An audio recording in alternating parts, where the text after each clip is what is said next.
우리 예배 중에는 성경 말씀 누가복음의 말씀만 읽었는데요. 예배력 중에 함께 읽게 되어 있는 말씀은 여호수아 1장과 고린도전서 10장의 말씀이에요. 여호수아는 잘 아시는 대로 모세의 후계자입니다. 출애굽을 하고 광야 생활 40년을 하는데 이스라엘 역사상 가장 훌륭한 지도자라고 할 수 있는 모세가 그 40년을 인도를 했죠. 40년이 끝나고 이제 가나안 땅을 눈앞에 두고 모세가 120세의 일기로 사망을 하고 모압 땅에 묻히게 됩니다. 그리고 나서 여호수아가 그 후계자로 발탁이 되죠. 이 여호수아는 군대를 이끌고 이스라엘을 군대로 정비해서 가나안 땅에 들어가서 차례차례 점령하고 마침내 그 땅을 이스라엘의 나라로 만들죠. 그런데 그러기 전에 40년 동안 광야 생활하기 전에 가나안 땅 앞에 이스라엘 백성들이 먼저 왔었어요. 그렇죠? 와서 정탐꾼들을 보내서 가나안 땅을 둘러본 다음에 우리가 어떻게 계획을 세워야 될까, 어떤 작전을 세워야 될까 계획을 하는데 가나안 땅을 보고 왔던 정탐꾼들이 돌아와서 뭐라고 했죠? 너무 좋은 땅입니다. 우리가 들어가서 저들 몰아내기만 하면 될 것 같습니다. 젖과 꿀이 흐르는 너무 좋은 땅입니다. 이러기를 기대했는데 사람들은, 그런데 정탐꾼들이 와서 보고하기를 좀 아쉬운 이야기를 하죠. 너무나 좋은 땅인데 그거는 맞는데 거기 사는 사람들이 장대와 같습니다. 너무나 커서 거인 같습니다. 우리는 거기에 비하면 메뚜기 새끼 같습니다. 절대 가면 안 됩니다. 가면 다 죽을 것 같습니다. 그랬죠. 그 믿음 없음에 하나님이 광야 생활 40년의 벌을 주신 거죠. 그 40년 동안 광야 생활을 하면서 이스라엘의 힘이, 군대로서의 이스라엘의 힘이 성장했을까요? 쇠약했을까요? 40년 동안 광야를 떠도는 사람들이 무슨 군대가 성장을 하겠어요? 쇠약하면 쇠약하겠죠. 그런 사람들을 이끌고 가나안 땅에 선 여호수아, 바로 그가 그 거인 같은 사람들, 장대 같은 사람들을 다 무찌르고 마침내 가나안을 점령한 위대한 지도자예요. 한두 번 이긴 게 아니라 온 땅을 다 점령할 때까지 승승장구합니다. 이 여호수아가 얼마나 용맹하고 용감무쌍한 사람이겠어요. 그런데 오늘 읽게 된 여호수아의 말씀 1장의 말씀을 보면요, 의외의 말씀이 등장합니다. 여호수아가 용맹하고 용감하기는커녕 하나님 앞에서 두려워하고 벌벌 떨었던 것 같아요.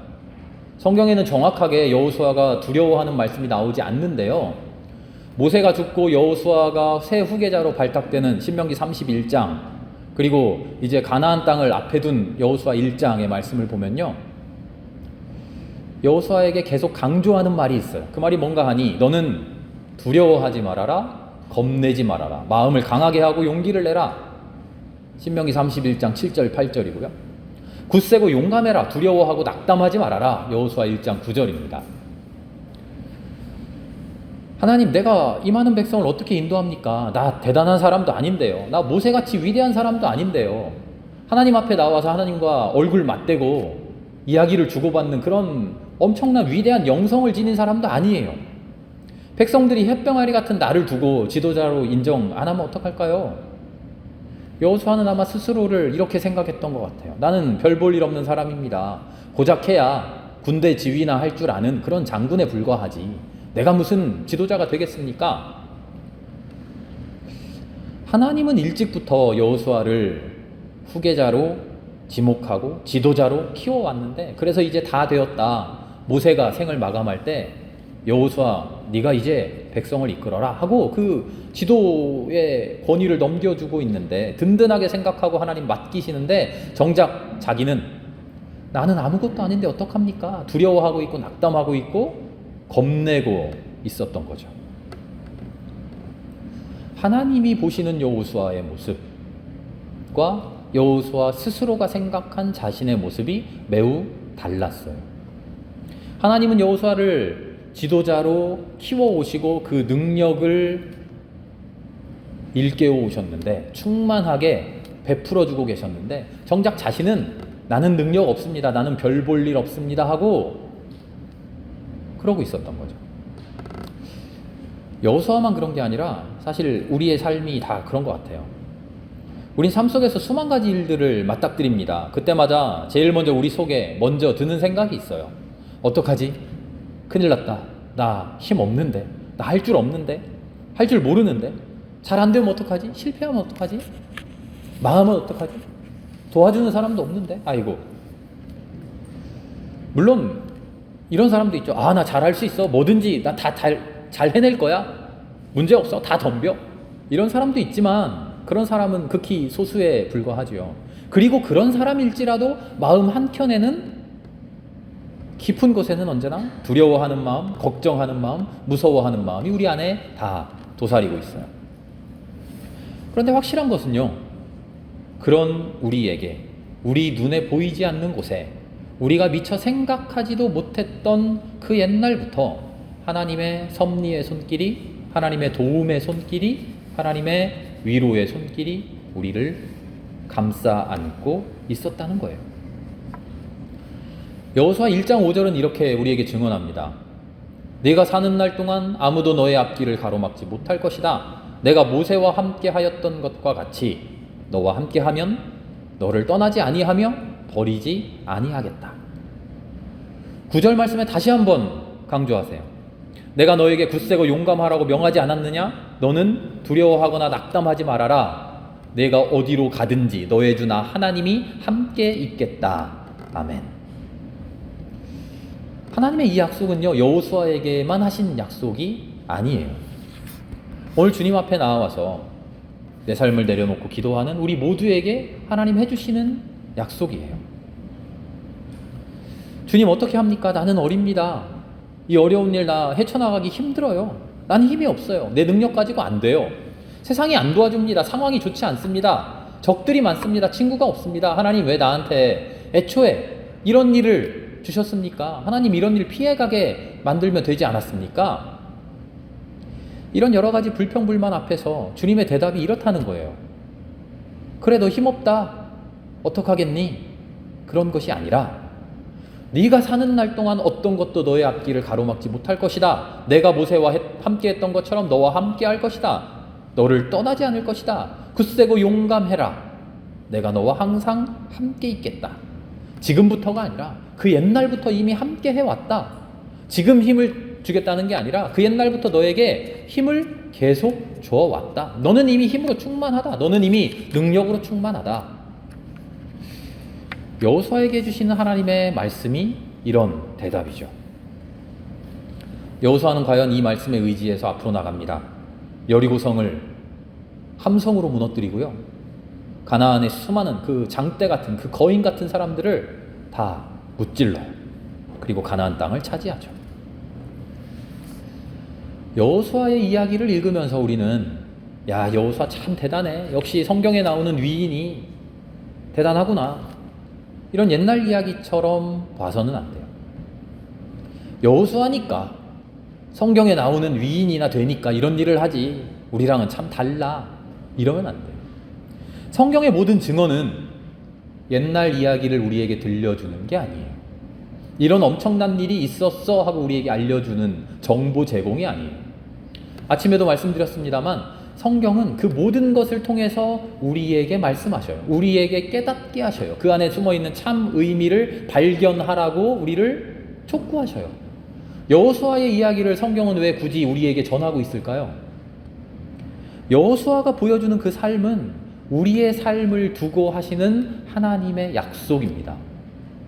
주님 어렵습니다, 힘듭니다, 두렵습니다, 무섭습니다 하고 엎드려진 여호수아에게 아니다. 내가 너에게 일찌감치 힘을 주었다. 내가 너와 일찌감치 함께하고 있었다. 지금도 함께한다. 앞으로도 평생 함께할 거야. 두려워하지 마. 겁내지 마. 용감해야 돼. 그렇게 똑같이 하나님이 우리에게 응답하고 계신다는 거죠. 위로하시고 약속하시고 격려하고 계신다는 거죠. 그리고 이후에 여호수아가 그 삶으로 증명했던 것처럼 그런 삶이, 그런 위대한 삶이 우리에게도 앞으로 펼쳐진다는 거예요. 그렇게 우리를 인도해 주실 것이라는 거예요. 성경의 모든 증언이 보여주는 건 그겁니다. 모세가 야 대단하다, 여호수아가 우와 훌륭하다, 다윗이 역시 감탄만 하고 있으라는 게 아니라 그런 삶이 우리에게 펼쳐진다는 거예요. 그런 삶이 우리에게 펼쳐질 수 있도록 이들이 어떻게 했는가, 하나님이 어떻게 약속해 주셨는가, 그 약속을 어떻게 붙들었는가, 그것을 보라는 거죠. 그리고 우리도 그 약속을 붙들고 이들이 했던 것처럼 우리의 삶을 그렇게 살아보라는 거죠. 그럴 때 이들에게 임했던 그 은혜가, 그 은총이 우리의 삶에도 임할 것이라고 약속하고 계신 것이죠. 우리는 어떻게 해야 됩니까? 여호수아가 했던 것처럼 하나님의 약속을 믿고, 함께 하신다는 약속을 믿고, 힘을 주신다는 말씀을 믿고 하나님이 보여주시는 가나안 땅 앞으로 나아가는 거죠. 장대 같은 사람들 향해서, 거인 같은 사람들 향해서, 아무 힘 없는 내 모습을 가지고, 그러나 주님을 믿고, 내 앞에 펼쳐지는 수많은 일들 앞에서, 그 장대 같은 일들 앞에서, 거인 같은 일들 앞에서, 내 힘으로는 해낼 수 없을 것만 같은 그 일들 앞에서 나를 돌아다보면 나는 메뚜기와 같은데, 그래도 하나님 나와 함께 하신다는 그 약속을 믿고 여호수아처럼 담대하게 앞으로 나아가는 일이죠. 그게 우리가 해야 되는 일이에요. 바로 그런 인생 위에 하나님의 크신 은혜가 임하게 됩니다. 그런데 그와 동시에 고린도전서의 말씀을 보니까 우리에게 경고하고 계세요. 고린도전서 10장 12절의 말씀입니다. 그러므로 서 있다고 생각하는 사람은 넘어지지 않을까 조심하십시오. 성경을 읽다 보면 참 오묘해요. 성경은요, 한편으로는 끊임없이 우리를 격려해요. 그런데 다른 한편으로는 끊임없이 우리에게 경고하셔요. 힘을 못 내고 있는 인생, 찌그러져 있는 인생에게는 다가가셔서 끊임없이 힘을 북돋아 주셔요. 그런데 한편으로는 헛힘 쓰고 있는 사람들, 나 힘 좋아 하고 오만한 사람들한테 가셔서는 힘을 팍 빼놔요. 그런 식으로 힘쓰는 거 아니야? 그런 식으로 살아가는 거 아니야? 하고 말이죠. 그래서 우리는 성경을 읽을 때 어디에서 힘을 받아야 되는지, 어디에서 내 힘을 빼놔야 되는지 그것을 잘 알아야 되죠. 여호수아는 참 훌륭한 것이요. 보통 사람 같으면 승승장구하고 가는 데마다 이기고 장대 같은 사람들 다 넘어뜨리고 가나안 땅 하나하나 다 점령해가면 어떤 마음이 들까요? 처음에는 좀 용기도 없고 없다가도, 겁이 많다가도 점점 내가 좀 하네, 내가 좀 힘이 있네, 또 이겼네, 다음에도 이길 것 같네, 마음에 교만함이라고 할까요? 역시 난 잘났어, 내가 최고야, 난 못하는 게 없어. 개구리 올챙이 쪄 생각 못하고 자기가 잘나서 형통한 양 교만해져요. 두려워하고 낙심하던, 두려워하던, 무서워하던 그때를 잊어버리죠. 그때 하나님이 힘주시고 돌봐주셨고 격려해주셨고 용감하게 해주셨고 그 힘으로 지금 내가 살아가고 있다는 것을 잊어버려요. 그리고 자기가 잘난 줄 알죠. 그런데 여호수아는 그러지 않아요. 여호수아를 처음부터 끝까지 읽어보면요, 승승장구할 때마다 여호수아가 백성들을 불러 모아서 한마디씩 꼭 해요. 뭐라고 하냐면, 역시 우리 잘났다, 우리 또 이겼다, 다음에도 이길 거야, 화이팅 하자, 그 얘기가 아니에요.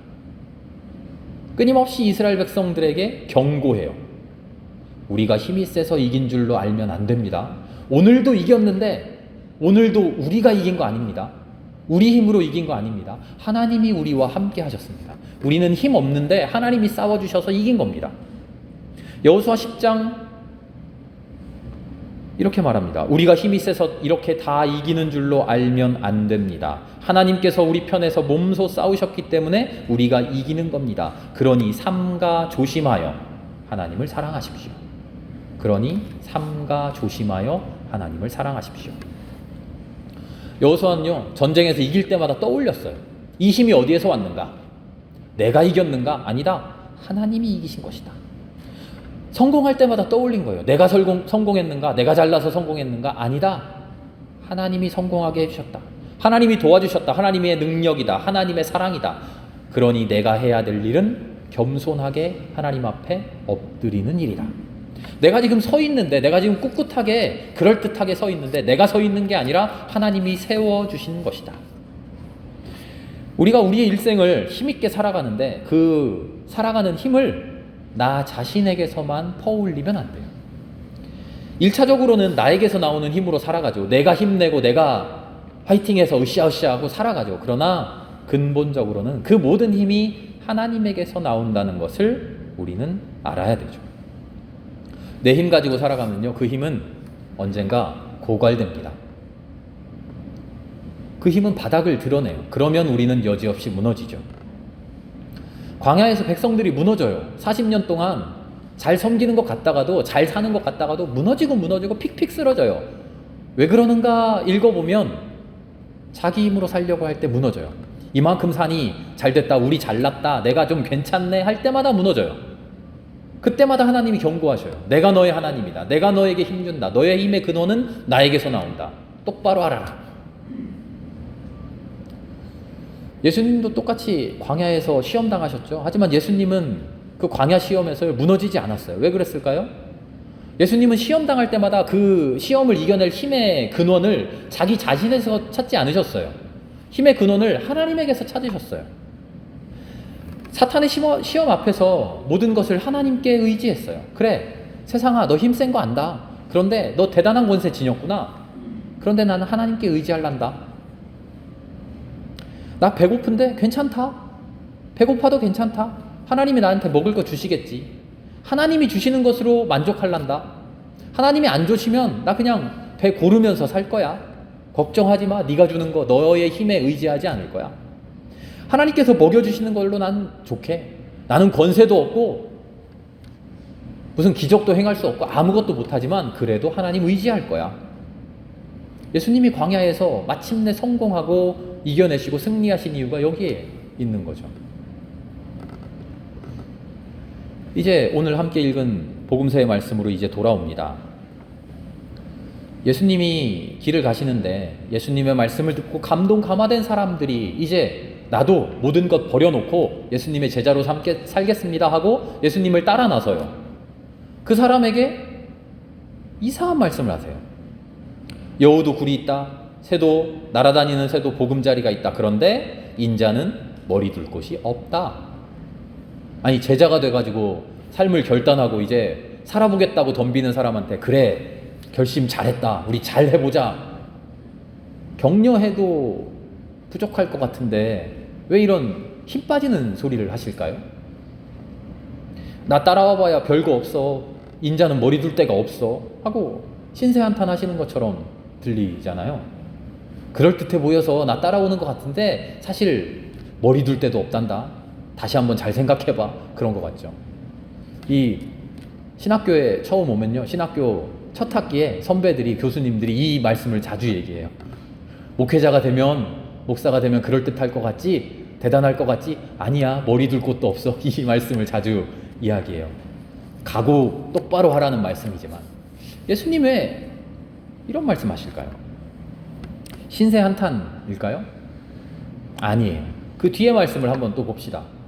똑같이 따라 나서는 사람, 또 다른 사람들이 있어요. 첫 번째 사람, 제가 주님 따라갈 텐데요, 결단했는데요, 지금 아버지가 돌아가셨어요. 지금 장례식만 치르고 가겠습니다.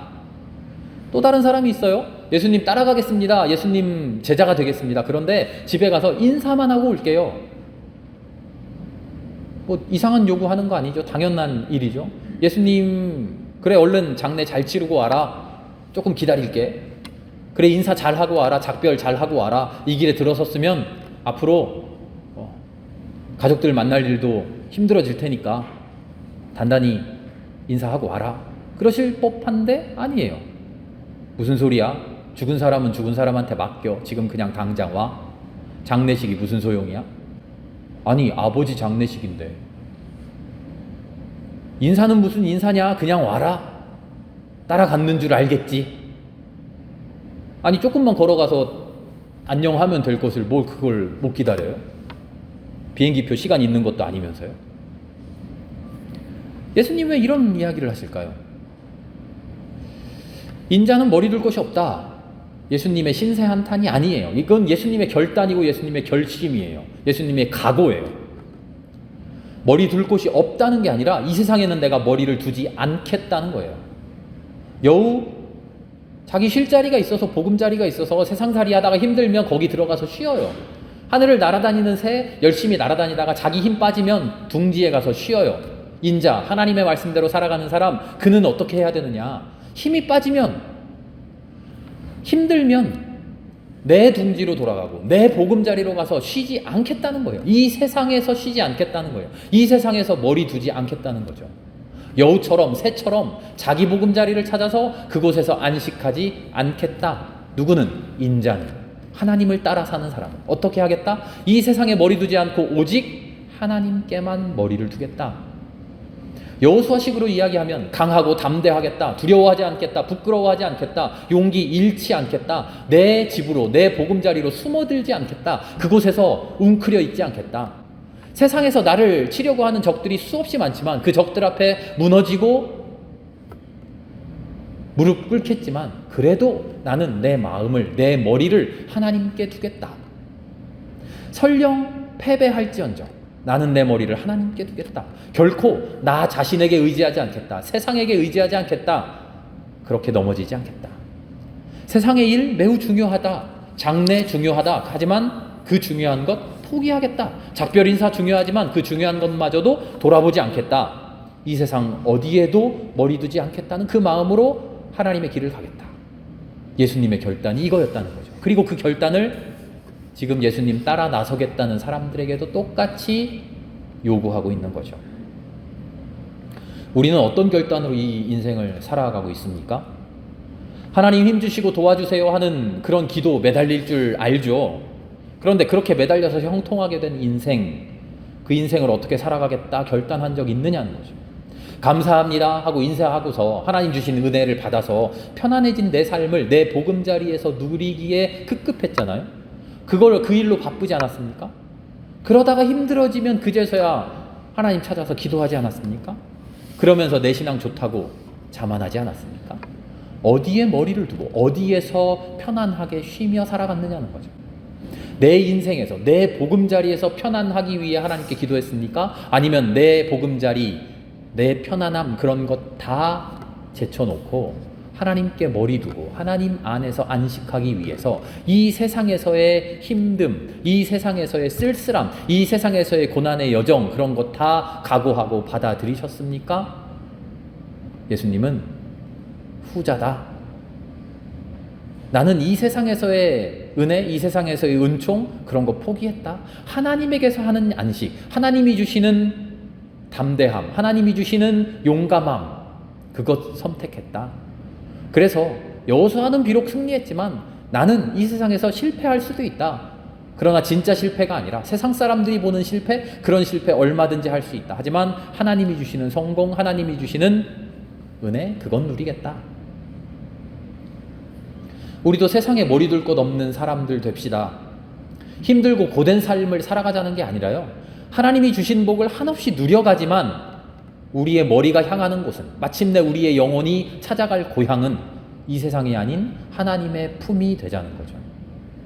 이 세상에서 우리는 편안할 수도 있고 고단할 수도 있지만 편안하다고 안주하지 말고 고단하다고 불평하지 말고 우리의 영혼을 주님께 맡기고 주님의 품 안에서 안식하는 그런 삶을 살아가자는 거죠. 그럴 때 여호수아에게 임하신 하나님의 은혜와 은총이, 우리를 담대하게 하시는, 용감하게 하시는 그 은총이, 그 담대함과 용감함으로 마침내 이 세상을 승리하게 하시는 그 은총이 우리의 삶을 통해 아름답게 실현될 거라는 사실이죠. 주님 어떻게 사셨습니까? 편안하고 안일한 삶 결코 살지 않으셨어요. 십자가에서 마침내 비참하게 돌아가셨어요. 그러나 주님 어떻게 사셨습니까? 인간의 눈으로 봤을 때 비참하게 그 생을 마감하셨지만 주님의 눈으로 봤을 때 이 세상 살아갔던 그 누구보다도 가장 복된 삶, 가장 아름다운 삶을 우리 주님 살아가셨죠. 하나님께 머리 두셨기 때문입니다. 우리도 그런 삶을 살아갈 수 있기를 소원합니다. 함께 기도하겠습니다.